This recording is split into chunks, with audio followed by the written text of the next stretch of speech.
Chers frères, chères sœurs, bonsoir. Nous célébrons aujourd'hui la nuit de Noël. Notre méditation, c'est la paix romaine, la paix du Christ, tirée de l'évangile de Luc, chapitre 2, versets 1 à 14.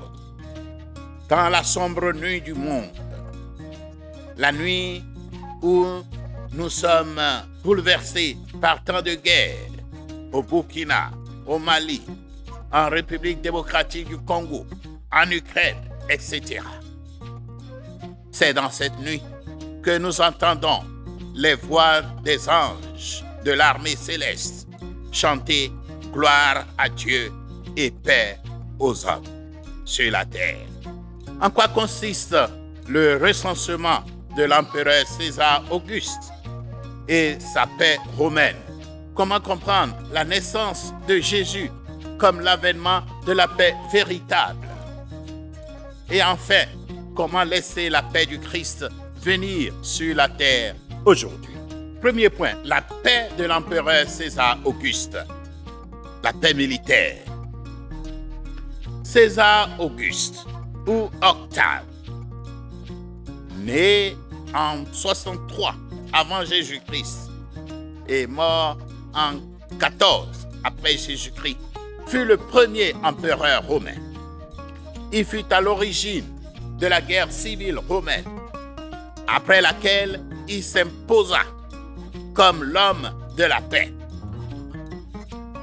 et fut divinisé pour cette raison.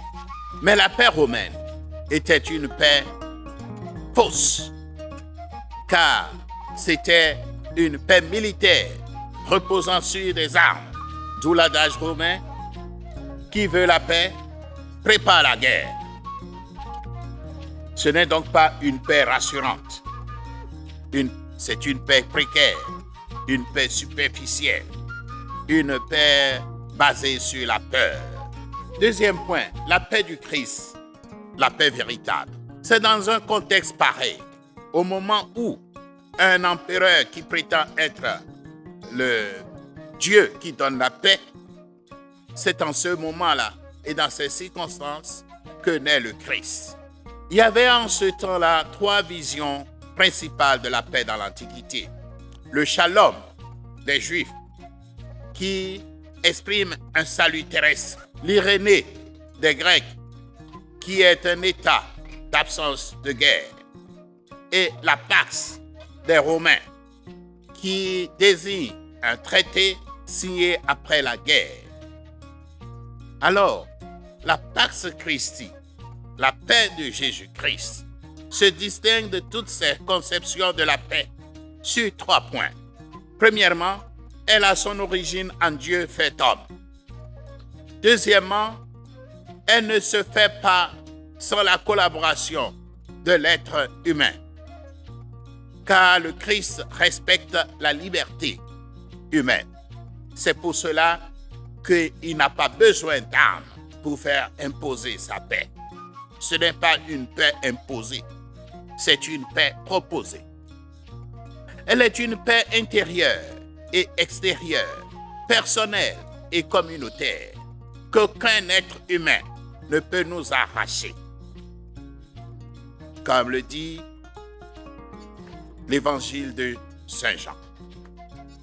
Cette paix est déjà là, mais en même temps, elle n'est pas encore entièrement réalisée.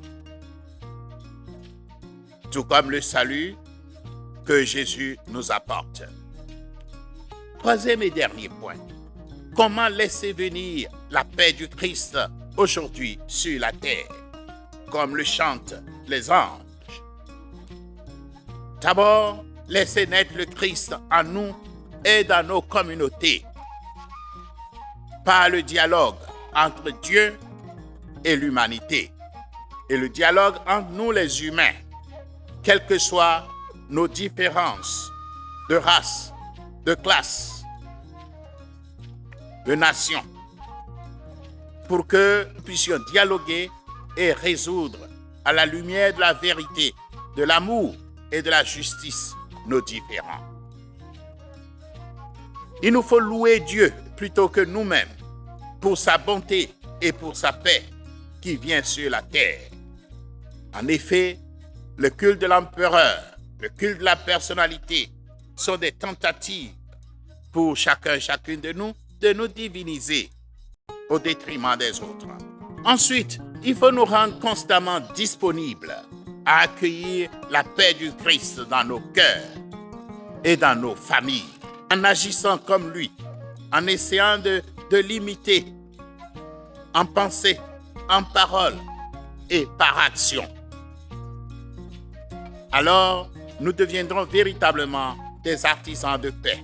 Nous deviendrons des témoins de la paix du Christ dans notre monde. Prions. Seigneur, Dieu de la paix, fais taire en nos cœurs nos conflits intérieurs et notre volonté de puissance. N'oubliez pas de vous abonner gratuitement à cette vidéo.